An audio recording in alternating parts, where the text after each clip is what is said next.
when taken to its logical conclusion, if justice is subjective, it is by virtue of the law being subjective, and if the law is subjective, it is by virtue of the lawgiver, i.e. the king, God, being himself subjective. Subjectivity inherently connotes multiplicity, i.e. a multiple of authorities, a multiplicity of deities. It is a denial of the one true God.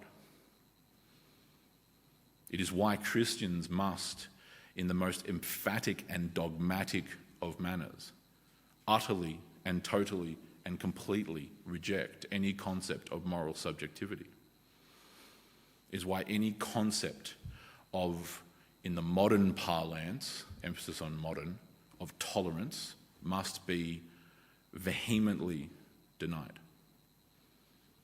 To tolerate evil in the modern sense, to tolerate injustice, to tolerate blasphemy, to tolerate heresy, is to inherently communicate, whether you intend to or not, that God is not the one true God, because of that connection that I have just spent the last couple of minutes explaining. That is what it does. Okay? Modern tolerance is itself but a buzzword, a cover for essentially libertinism. Anything goes. Whatever you want to do, you do. Whatever I do, want to do, I do. Right?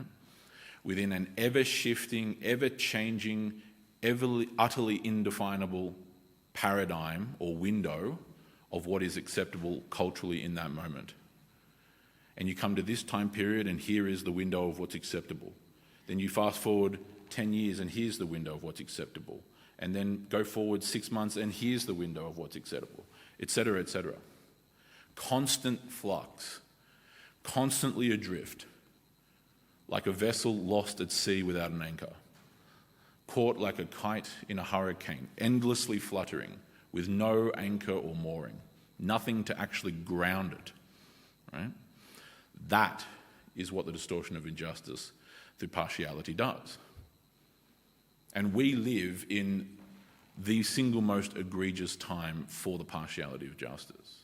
There has never been a point in history in which justice has been more inherently partial, not only conceptually, but more importantly, practically. Right? We have it in our country. The rest of the Anglosphere has it in varying degrees. Right? The Kiwis, the Americans, the Canadians, the mother country of the United Kingdom, the preponderance of Europe. Right? You have, in our case, people who are in prison for words, right? For saying something at this protest, or saying something outside this building, or whatever happens to be. Saying something on social media directed toward a politician. Words. Not violence, words. Whether you or I agree with them, sometimes I don't, sometimes I do, it's irrelevant. But words.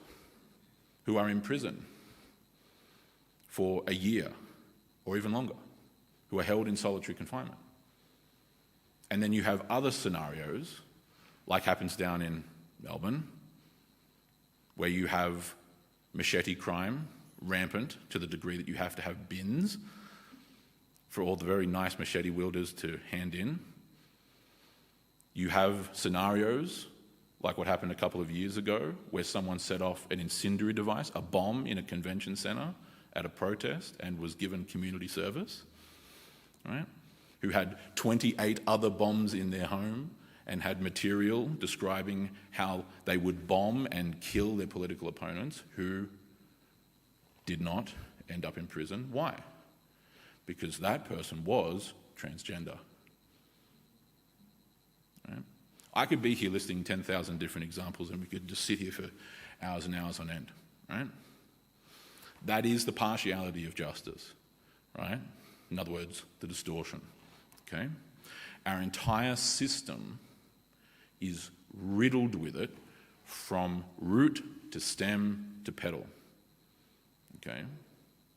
The reality of what we live in is not a system of laws.